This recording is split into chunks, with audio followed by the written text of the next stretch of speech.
China వాళ్ళు ఏంటంటే ఒకరు ముద్దు ఇద్దరు వద్దు అనేది వాళ్ళ సూత్రం. అంటే అక్కడ ఓన్లీ ఒకరిని మాత్రమే కనాలి, ఇద్దరిని కనుక కనడానికి అసలుకి ఫస్ట్ రైట్స్ లేవు. ఇన్ కేసు ఏమన్నా అతిక్రమించకుండా అక్కడ కొన్ని ప్రాబ్లమ్స్ ఆ యొక్క గవర్నమెంట్ నుంచి కొన్ని ప్రాబ్లమ్స్ ఎదుర్కోవాల్సి వస్తుంది. ఇట్లాగా కొన్ని మెథడ్స్ పెట్టేసి వాళ్ళు జనాభాని పాపులేషన్ కంట్రోల్ చేస్తారు. అది అక్కడ నెక్స్ట్ చూసుకున్నట్లయితే గ్లోబల్ వార్మింగ్ అంటే ఏం లేదు, నథింగ్ బట్ అలానే ఆ ఎర్త్ మీద టెంపరేచర్ అనేది, భూమి మీద ఉన్నటువంటి టెంపరేచర్ ఉష్ణోగ్రత అనేది పెరిగిపోవడాన్నే గ్లోబల్ వార్మింగ్ అంటాము. ఈ గ్లోబల్ వార్మింగ్ వల్ల మనకి చాలా నష్టాలు ఉన్నవి. ఆ నష్టాలు మాట్లాడుకోవే ముందు ఫస్ట్ అసలుకి ఈ యొక్క గ్లోబల్ వార్మింగ్ అనేది ఎట్లా వస్తుంది, దానికి ఏది కారకాలు మాట్లాడుకుందాము. గ్లోబల్ వార్మింగ్ అంటే ఏం లేదు, భూమి మీద ఉన్నటువంటి సాధారణ ఉష్ణోగ్రత అనేది పెరగడాన్నే గ్లోబల్ వార్మింగ్ అంటాము. ఇదేంది మాట్లాడుకున్నట్లయితే డైలీ లైఫ్లో ఇది ఖచ్చితంగా మనకి 90% ఆఫ్ హ్యూమన్ మేడ్ యాక్టివిటీస్ వల్ల జరుగుతుంటే మానవులు చేసేటువంటి పనుల వల్ల. ఎట్లా అంటే ప్లాస్టిక్ తీసుకుంటాము, వాడతాము, ఎక్కడ పడితే అక్కడ పడేస్తాము. దానివల్ల on top most layer earth మీద ఒక లేయర్ ఫామ్ అవుతుంది. అప్పుడు మనకి మనం వేసే ఐటమ్స్ అన్ని మనం తొందరగా భూమిలో కలిసిపోకుండా ఉండటం వల్ల కొంతవరకు అక్కడ మనకు టెంపరేచర్ ఇంక్రీజ్ అవుతుంది. ఇది తక్కువ అమౌంట్ అయితే మేజర్గా చూసుకున్నట్లయితే human breathing carbon dioxide is the most harmful gas to increase temperature on the global surface. మన యొక్క భూమి మీద ఎర్త్ మీద ఉన్నటువంటి carbon monoxide, carbon related gases అన్ని మనకి టెంపరేచర్ని హెవీ చేస్తుంది. అలానే మనం వాడేటువంటి వెహికల్స్ వల్ల కానీ లేకపోతే ఇంకా ఏసీస్ వల్ల, రిఫ్రిజిరేటర్స్ వల్ల, వీటన్నిటి వల్ల మనకి ఎయిర్ కండిషన్స్, వీటన్నిటి వల్ల మనకి కార్బన్ మోనాక్సైడ్, కార్బన్ డైఆక్సైడ్ ఇలా హార్మ్ఫుల్ గ్యాసెస్ రిలీజ్ అవుతాయి. దీని ద్వారా మనకి గ్లోబల్ వార్మింగ్ అనేది ఇంప్లిమెంట్ అవుతుంది, గ్లోబల్ వార్మింగ్ స్టార్ట్ అవుతుంది. ఇంతవరకు అర్థమైంది కదా. ఇప్పుడు గ్లోబల్ వార్మింగ్ వల్ల నష్టాలు ఏమేంటివి, దాన్ని ఎలా ప్రివెంట్ చేయాలో మాట్లాడుకుంటే మనకి దాని గురించి ఇన్ఫర్మేషన్ మొత్తం అయిపోయినట్టు. నెక్స్ట్ ఇంకా చూసుకున్నట్లయితే దానివల్ల నష్టాలు, డిసడ్వాంటేజెస్ అన్నా లేకపోతే ప్రాబ్లమ్స్ అన్నా నష్టాలు అన్నా ఏంటంటే, ఫర్ ఎగ్జాంపుల్ చూసుకున్నట్లయితే ఎర్త్ సర్ఫేస్ మీద టెంపరేచర్ అనేది ఇంక్రీజ్ అవ్వడం వల్ల ఏమవుతుందంటే కొన్ని స్పీసీస్ ఉంటాయి, హ్యాండ్స్ కానీ లేకపోతే ఇంకా స్పారోస్ కానీ చిన్నవి హెవీ టెంపరేచర్లో అవి సర్వైవ్ అవ్వలేవు. అలాంటి బర్డ్స్ అనేవి చచ్చిపోతాయి. అపార్ట్ ఫ్రమ్ దట్ ఇంకా ఏంటంటే ఇప్పుడు ప్రతి ఒక్కరికి తెలిసింది ఏంటంటే మనకి ఇది ఒక ఇండియాకి మనకి నార్త్ సైడ్న హిమాలయాస్ ఉంటుంది. ఈ యొక్క హిమాలయాస్ అనేవి మొత్తం ఐస్ ఉంటుంది. అంటే 0 డిగ్రీ వాటర్ అనేది 0 డిగ్రీ సెల్సియస్ దగ్గర మనకి ఐస్ మెల్ట్ అవుతుంది, ఐస్ దగ్గర అవుతుంది కదా, ఐస్ గా ఫామ్ అవుతుంది. ఈ యొక్క ఐస్ అనేది ఎప్పుడైతే గ్లోబల్ వార్మింగ్ అనేది ఇంక్రీజ్ అయిందో ఆ యొక్క ఐస్ మెల్ట్ అవ్వడం ఇంక్రీజ్ అవుతుంది, అంటే కరగడం పెరుగుతూ ఉంటుంది. అప్పుడు యాక్చువల్గా ఈ యొక్క హిమాలయాస్ వల్ల వచ్చే రివర్స్ ఏవైతే ఉంటాయో పెరినియల్ రివర్స్ అంటే జీవనదులు అంటాము. సంవత్సరం కాలం అవి ఫ్లో అవుతూనే ఉంటాయి. వర్షాకాలంలో వర్షాల వల్ల, వింటర్ సీజన్లో అవి మంచు కరగడం వల్ల, అలాంటి సమ్మర్లో కొంతవరకు మంచు కరగడం వల్ల ఎక్కువ మొత్తంలో ఇట్లా 365 డేస్ త్రూ అవుట్ ఇయర్ అవి ఫ్లో అవుతుంటాయి. ఎప్పుడైతే ఈ యొక్క నీకు గ్లోబల్ వార్మింగ్ అనేది పెరిగిందో, గ్లోబల్ వార్మింగ్ పెరగడం వల్ల ఈ యొక్క ఐస్ మెల్ట్ అనేది ఇంక్రీజ్ అవుతుంది పర్సంటేజ్. దానివల్ల ఆ చుట్టుపక్కల ఉన్నటువంటి మోస్ట్లీ నార్త్ సైడ్ లో ఉన్నటువంటి ఏరియాస్ మొత్తం సబ్మెర్జ్ అయిపోతాయి.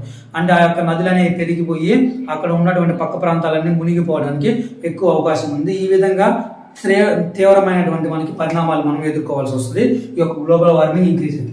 ఇప్పుడు ఏం చేయాలి? ఇంతవరకు ప్రాబ్లమ్స్ కరెక్టే, దాన్ని తగ్గించడం ఏం లేదు.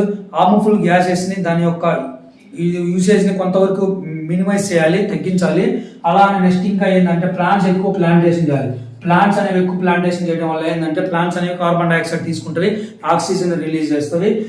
అట్లాంటి ప్రతి ఒక్కళ్ళు నియర్ బై డిస్టెన్సెస్ కి పబ్లిక్ వెహికల్స్ యూజ్ చేయాలి, లేకపోతే బైసికల్స్ అట్లాంటివి ప్రిఫర్ చేయాలి. ఇట్లా కొన్ని పాయింట్స్ ఉంటాయి, అవన్నీ రాసుకుంటే వెళ్ళిపోతే సరిపోతుంది. అది ఇంకా నెక్స్ట్ చూసుకున్నట్లయితే వెరీ ఇంపార్టెంట్ ఇది pollution and types. Very important. చాలా మందికి కొంతమందికి స్కోర్ కూడా చదువుతుంది. ఇక్కడ పొల్యూషన్ అంటే ఏం లేదు, డెఫినేషన్ చూసుకుందాం ఫస్ట్.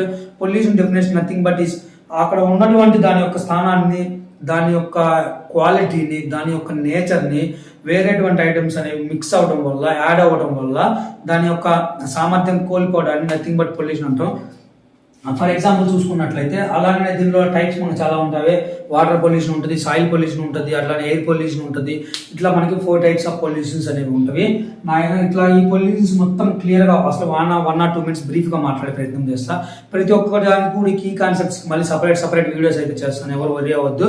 దీంట్లో ఏంటంటే ఈ పొల్యూషన్ ఇంక్రీజ్ అవ్వడం వల్ల ఫస్ట్ మనకి సౌండ్ పొల్యూషన్ తీసుకున్నట్లయితే వెహికల్స్ నుంచి వచ్చేటువంటి సౌండ్స్ కానీ, ఇట్లా మన ఫెస్టివల్స్ దగ్గర పెట్టే సౌండ్స్ కానీ, వీటి వల్ల సౌండ్ పొల్యూషన్ అయితే పెరుగుతుంది. సౌండ్ పొల్యూషన్ పెరగడం వల్ల మేజర్ ప్రాబ్లమ్స్ ఉండవు, కానీ మైనర్ ప్రాబ్లమ్స్ చూసుకున్నట్లయితే ఎవరైతే హార్ట్ ప్రాబ్లమ్స్ ఇలాంటివి ఉంటే వాళ్ళు కొన్నిసార్లు చనిపోయేటువంటి పరిస్థితులు వస్తాయి.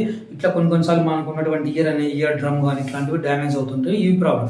నెక్స్ట్ ఇంకా వాటర్ పొల్యూషన్ చూసుకున్నట్లయితే మన డ్రింకింగ్ వాటర్ కంటామినేట్ అవ్వడం వల్ల లాట్ ఆఫ్ డిసీజెస్ వస్తుంటాయి. ఇట్లా ఎన్ నెంబర్ ఆఫ్ ప్రాబ్లమ్స్ వస్తాయి వాటర్ పొల్యూషన్ వల్ల. అవి ఎట్లా పొల్యూట్ అవుతాయి అంటే ఇండస్ట్రీస్ వచ్చేటువంటి కెమికల్స్ కానీ అలానే లేకపోతే ఇంకా ఇండస్ట్రీస్ నుంచి వచ్చే వేస్టేజ్ మొత్తం డైరెక్ట్గా యొక్క నదులలో సముద్రాలలో కలపడం వల్ల మనకి వాటర్ అనేది పొల్యూట్ అయితే అయిపోతుంది. ఇట్లా ఆఫ్టర్ దట్ నెక్స్ట్ ల్యాండ్ చూసుకున్నట్లయితే ల్యాండ్ అనేది మనం వాడే ప్లాస్టిక్ వల్ల కానీ మనం వాడే పెస్టిసైడ్స్ వల్ల కానీ ఎక్కువ పెస్టిసైడ్స్ వాడడం వల్ల ల్యాండ్ ఉన్నటువంటి క్వాలిటీ దాని యొక్క నేచర్ కూడా తగ్గిపోతుంది. ఇట్లాగా మనకి ఈ విధంగా మనకి పొల్యూషన్ అండ్ టైప్స్ లో ప్రాబ్లమ్స్ వస్తాయి. వీటన్నింటిని ప్రివెంట్ చేయడానికి ఒకటే మార్గం. ఒకటి చెప్తున్న ఈ యొక్క ఎన్విరాన్మెంట్ లో కొన్ని పాయింట్స్ ఉంటాయి. బైసికల్స్ యూజ్ చేయడం ఒకటి, చెట్లను ప్లాంటేషన్ చేయడం ఒకటి, పబ్లిక్ వెహికల్స్. ఈ 3 పాయింట్స్ ప్రతి ఒక్క క్వశ్చన్ కి మనకి ప్రివెన్షన్ కింద మనకి అప్లికబుల్ అవుతుంది. ఇట్లాగా మనం ప్రివెన్షన్ రాసుకున్నట్లయితే సరిపోతుంది. అంతవరకు ఆఫ్టర్ నెక్స్ట్ చూసుకున్నట్లయితే ఓజోన్ లేయర్ అంటే ఏంటంటే సింపుల్ గా మాట్లాడే ప్రయత్నం చేస్తా. ఇది ఎర్త్ అనుకున్నట్లయితే, ఇది అట్మాస్ఫియర్ అనుకున్నట్లయితే, ఈ యొక్క అట్మాస్ఫియర్ కి ఇక్కడ సన్ ఉంటుంది, అట్మాస్ఫియర్ కి ఎర్త్ మధ్యలో ఒక లేయర్ ఉంటుంది. నథింగ్ బట్ దీన్నే జస్ట్ ఇమాజిన్ చేసుకోండి ఓజోన్ లేయర్ అని. ఈ ఓజోన్ లేయర్ వల్ల ఏంటంటే ఈ సూర్యుడి నుంచి మనకి యూవి అల్ట్రా వైలెట్ రేస్ అంటాము. ఈ యొక్క అల్ట్రా వైలెట్ రేస్ అనేవి హార్మ్ఫుల్ రేస్. ఆ యొక్క రేస్ కనుక డైరెక్ట్ గా మన హ్యూమన్స్ మీద పడితే మన స్కిన్ డిసీజెస్ వస్తుంటాయి, స్కిన్ ప్రాబ్లమ్స్, అసలు తట్టుకోలేము, హెవీ టెంపరేచర్, రేడియేషన్ పెరుగుతుంది. ఇట్లాగా దీని ద్వారా ఏమవుతుందంటే ఎప్పుడైతే ఈ యొక్క ఓజోన్ లేయర్ ఉందో ఈ ఓజోన్ లేయర్ వల్ల దీని నుంచి వచ్చేటువంటి అల్ట్రా వైలెట్ రేస్ అనేవి దీని యొక్క కెపాసిటీ తగ్గిపోతుంది. ఇక్కడికి రావడం వల్ల తగ్గిపోయి మనకి హ్యూమన్స్ ఎంత వరకు అవసరమో ఆ amount less amount area of లో ఇక్కడ మనకి టెంపరేచర్ ఉండటం కానీ ఆ యొక్క రేస్ పట్టడం జరుగుతుంది. ఎప్పుడైతే ఓజోన్ లేయర్ ప్రాబ్లం అంటే ఏంటంటే మనం వాడేటువంటి గ్లోబల్ వార్మింగ్ వల్ల కానీ కెమికల్స్ వల్ల కానీ ఇది లేయర్ అనేది చాలా వెరీ సాఫ్ట్ లేయర్. ఈ లేయర్ ఇక్కడ హోల్ పడింది అనుకోండి, ఫర్ ఎగ్జాంపుల్ ఇక్కడ హోల్ పడటం వల్ల ఏమేమి ప్రాబ్లమ్స్ వస్తాయని క్వశ్చన్ అడుగుతారు. మనకి రీసెంట్ ఇటీవల కాలంలో శాస్త్రవేత్తలు గమనించింది ఏంటంటే మనం ఉన్నటువంటి ఢిల్లీ తెలుసు కదా, ఆ ఢిల్లీ ఏరియా ఎక్కడైతే ఉందో ఆ సరౌండింగ్స్ లో కొన్ని చోట్ల ఓజోన్ లేయర్ అనేది డిప్రెషన్ అయింది. అక్కడ అట్లాంటి ప్రాంతాల్లో నీకు ఇంకేవి ప్రాబ్లమ్స్ వస్తాయి. అందుకని దీన్ని ఇట్లాంటి వాటిని ఏం చేయాలంటే వచ్చిన తర్వాత మనం చేయడం కష్టము. అందుకని అట్లాంటి ప్రాబ్లమ్స్ క్రియేట్ అవ్వకుండానే ముందే జాగ్రత్తలు అయితే చేపట్టాలి. ఇప్పుడు ఏం జరుగుతుంది అంటే ఎప్పుడైతే ఇక్కడ హోల్ పడుతుందో ఈ సూర్యుడి నుంచి వచ్చే సూర్యకిరణాలు డైరెక్ట్ గా హ్యూమన్స్ మీద పడతాయి, భూమి మీద పడుతుంది. దానివల్ల ఇందాక మాట్లాడుకున్నట్లు స్కిన్ డిసీజెస్ వస్తుంటాయి, ఇట్లా టెంపరేచర్ పెరుగుతుంటాయి, ప్లాంట్స్ చచ్చిపోవడం వల్ల మనకు సరిగ్గా ఫుడ్ ఉండదు, ఇట్లా నెంబర్ ఆఫ్ ప్రాబ్లమ్స్ వస్తాయి. అది ఓజోన్ లేయర్ గురించి. ఆఫ్టర్ దట్ నెక్స్ట్ చూసుకున్నట్లయితే యాసిడ్ రైన్స్ అంటే ఏం లేదు, ఇది స్మాల్ కాన్సెప్ట్. యాసిడ్ రైన్స్ అంటే ఇప్పుడు మనకి భూమి మీద ఉన్నటువంటి అప్పుడప్పుడు మనకి రైన్స్ పడతాయి. ఆ నెసరీ లో రైన్స్ పడ్డప్పుడు జనరల్ రైన్స్, నార్మల్ రైన్స్. అట్లా కాకుండా ఎప్పుడైతే ఆ యొక్క పడినటువంటి రెయిన్ వాటర్ కి పిహెచ్ స్కేల్ తెలుసు అందరికి. పిహెచ్ స్కేల్ అంటే పిహెచ్ స్కేల్ తెలియని వాళ్ళ కోసం 1 to 14 నెంబర్స్ ఉంటుంది. ఈ 0 to 14 ఉంటుంది. ఈ 14 అనేది బేస్, ఇక్కడ అనేది యాసిడిక్ నేచర్, ఇక్కడ మధ్యలో 7 న్యూట్రల్ ఉంటుంది. ఎప్పుడైతే ఈ 4 కానీ అంతకన్నా తక్కువ ఉందో ఆ యొక్క వాటర్ పిహెచ్ వాల్యూ అనేది అది మనకి స్ట్రాంగ్ యాసిడ్ రైన్ కింద కన్సిడర్ చేస్తాము. యాసిడ్ రైన్స్ పట్టడం వల్ల ఏంటంటే మన హ్యూమన్ మీద యాసిడ్ పడితే ఎలా ఉంటుందో తెలుసు కదా, అలాగనే స్కిన్ ప్రాబ్లమ్స్ వస్తుంటవి. పెద్ద మనకు ఉన్నటువంటి కట్టడాలు లైక్ తాజ్ మహల్ కానీ ఇలా చెప్పుకోలేనటువంటి వాటికి గ్లోరీనెస్, వాటి బ్యూటీ, వాటి యొక్క అందం అనేది మొత్తం కోల్పోతుంది, స్టోన్స్ కోల్పోతుంది. అలాగనే చెట్లు కూడా యాసిడ్ పట్టడం వల్ల చెట్లు కూడా మొత్తం కాలిపోతుంటాయి. ఇట్లా ఎన్ నెంబర్ ఆఫ్ ప్రాబ్లమ్స్ వస్తుంది. Preventions as well as same. ఇంకా నెక్స్ట్ వెరీ ఇంపార్టెంట్, ఇది కొంచెం మాట్లాడుకోదగినటువంటి కాన్సెప్ట్. అదేంటంటే రెన్యూవబుల్, నాన్ రెన్యూవబుల్ రిసోర్సెస్. అసలు రెన్యూవబుల్ రిసోర్సెస్ అంటే ఏంది, నాన్ రెన్యూవబుల్ రిసోర్సెస్ అంటే ఏంది, సింపుల్ గా మాట్లాడతా. రెన్యూవబుల్ అంటే ఏం లేదు, ఏ అయితే మనకి వనరులు ఉంటాయో నువ్వు ఎన్నిసార్లు వాడుకున్నా అవి మళ్ళీ తిరిగి రీజనరేట్ అవుతూనే ఉంటాయి. అవే renewable resources. Non renewable resources అంటే ఏం లేదు, ఏ అయితే నువ్వు ఒకసారి వాడతావో అవి ఒకసారి ఎగ్జాస్ట్ అయిపోతే నువ్వు మళ్ళీ అవి వాటిలో తీసుకురాలేవు. ఫర్ ఎగ్జాంపుల్ రెన్యూవబుల్ రిసోర్సెస్ లో సన్లైట్, నువ్వు సన్లైట్ ఎంత వాడుకున్నా మళ్ళీ నెక్స్ట్ ఫ్రెష్ గా స్టార్ట్ అవుతుంది.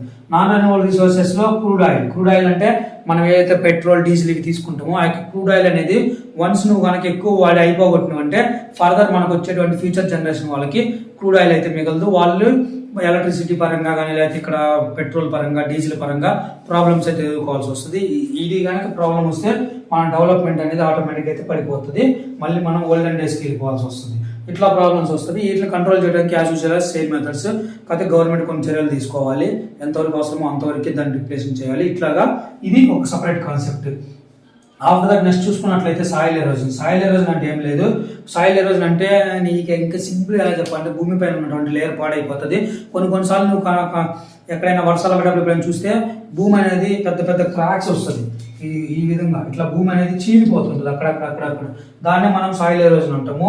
ఆ సాయిల్ ఎరోజన్ అనేది ఎప్పుడు జరుగుతుంది అంటే హెవీ రైన్స్ వచ్చినప్పుడు కానీ, లేకపోతే విండ్ అనేది హెవీగా ఫ్లో అయినప్పుడు కానీ, అలాంటప్పుడు సాయిల్ ఎరోజన్ అవుతుంది. సాయిల్ ఎరోజన్ అవడం వల్ల నష్టాలు ఏంటంటే ఆ సాయిల్ మీద ఉన్నటువంటి టాప్ మోస్ట్ లేయర్లో మనకి ఎక్కువగా ఉన్నటువంటి వనరులు ఏదైతే మనకు కావాల్సినటువంటి మొక్కకి కావాల్సినటువంటి వనరులు ఉంటాయో అవన్నీ ఒక చోట నుంచి ఇంకో చోట కొట్టుకొని పోతాయి. సో మనకు వచ్చేటువంటి ఉత్పత్తి ప్రొడక్టివిటీ తగ్గిపోతుంది. అలాగనే ఇట్లా అవ్వడం వల్ల నీకు వాటర్ ఫెసిలిటీస్ సరిగ్గా అందవు. ఇట్లా కొన్ని ప్రాబ్లమ్స్ వస్తాయి. ఈ విధంగా సాయిల్ ఎరోజన్ అరికట్టాలంటే ఏం చేయాలంటే ఎక్కువ ప్లాంటేషన్ చేయాలి. ఫర్ ఎగ్జాంపుల్ ఇప్పుడు ఓన్లీ ఇక్కడ ఒక మట్టి ఉంటే ఇప్పుడు వాటర్ ఫ్లో ఎక్కువ అయితే కొట్టుకొని పోతుంది. కానీ అలా కాకుండా ఇక్కడ ప్లాంట్స్ ఉన్నాయి అనుకో, ఆ యొక్క మట్టి అనేది ఆ ప్లాంట్స్ లో ఉన్నటువంటి వేర్లతోటి ముడిపడి ఉంటుంది కాబట్టి దాని మధ్య ఇంట్రాక్షన్ అనేది ఎక్కువ ఉంటుంది కాబట్టి అప్పుడు అది అంత తొందరగా సాయిల్ అనేది ఎరోజన్ అవ్వదు. వాటర్ వస్తే జస్ట్ ఆ వాటర్ ఫ్లో అయిపోతుంది, విండ్ వస్తే విండ్ ఫ్లో అయిపోతుంది. కానీ ఆ మట్టి అనేది అక్కడి నుంచి బయటికి రావడానికి ఎక్కువ టైం పడుతుంది. ఇది soil erosion. After the next deforestation and afforestation అంటే డిఫారెస్టేషన్ అంటే ఏం లేదు, మనం చెట్లను కొట్టివేయడానికి డిఫారెస్టేషన్ అంటాము. ఎఫారెస్టేషన్ అంటేనేమో చెట్లను నాటేవి. చెట్లను కొట్టేయడం వల్ల యాజ్ యూజువల్ ప్రాబ్లమ్స్ వస్తాయి. ఆఫ్టర్ ద నెక్స్ట్ ఇంకా food chain and ecosystem and మాట్లాడుకోవాల్సింది. ఎకో సిస్టమ్ అంటే ఏం లేదు, మన ఎన్విరాన్మెంట్ లో పర్టికులర్ ఏరియా గురించి మాట్లాడుతాం. ఇప్పుడు మనం అన్ని మాట్లాడుతున్నాం. అలా కాకుండా ఫారెస్ట్ ఎకో సిస్టమ్ అంటే నువ్వు ఓన్లీ ఆ ఫారెస్ట్ గురించే మాట్లాడుతావు. ఫారెస్ట్ లో ఏమేమి జంతువులు ఉంటాయి, ఫారెస్ట్ లో ఏమేమి మొక్కలు ఉంటాయి, ఆ ఫారెస్ట్ లో ఎట్లా సర్వైవ్ అవుతాయి వాటి గురించి. డెజర్ట్ ఎకో సిస్టమ్ అంటే ఇట్లా డిజర్ట్ ఎకో సిస్టమ్ ఉంటుంది.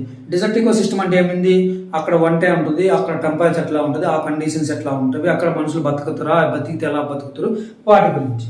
నెక్స్ట్ ఇంకా పాండ్ ఎకో సిస్టమ్ అంటే వాటర్ ఎకో సిస్టమ్. వాటర్లో ఏమేమి జంతువులు ఉంటాయి, అక్కడ ఎట్లా వాటికి ఫుడ్ ఎట్లాగా, ఎయిర్ ఎట్లాగా, వాటి సర్వైవ్ ఎట్లా, అవి పాండ్ ఎకో సిస్టమ్. ఒక పర్టికులర్ ఏరియా గురించి మాత్రమే మాట్లాడితే అది మనకి ఎకో సిస్టమ్ అవుతుంది. అట్లా కాకుండా మనం ఉన్నటువంటి సరౌండింగ్స్ మొత్తం ఏదైతే ఉన్నాయో మొత్తాన్ని కలిసి మాట్లాడితే అది ఎన్విరాన్మెంట్. ఫుడ్ చైన్ అంటే ఏం లేదు, ఆహార గొలుసు చిన్నప్పటి నుంచి మనం చూస్తుండే ఒక్కొక్క జంతువు మీద ఒక్కొక్కటి డిపెండ్ అయి ఉంటుంది.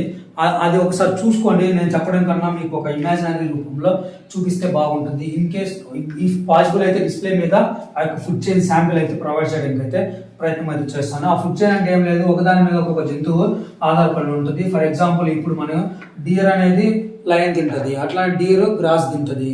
కౌ అనేది గ్రాస్ని తింటుంది, కౌని ఇంకొక లైన్ గంట ఎగస్ ఇట్లాంటివి చంపి తింటుంటవి.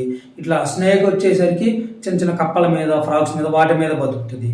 ఏగల్స్ వచ్చేసి స్నేక్స్ అట్లాంటి పట్టుకెళ్ళిపోతుంటాయి. ఇట్లాగా మనకి ఫుడ్ చైన్ అది.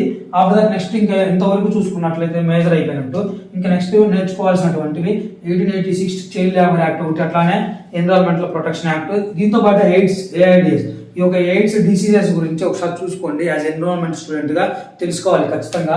అది దేనికి రిలేటెడ్ అంటే ఈ పాపులేషన్ గ్రోత్ కి ఈ కాన్సెప్ట్ కి రిలేషన్ ఉంటుంది.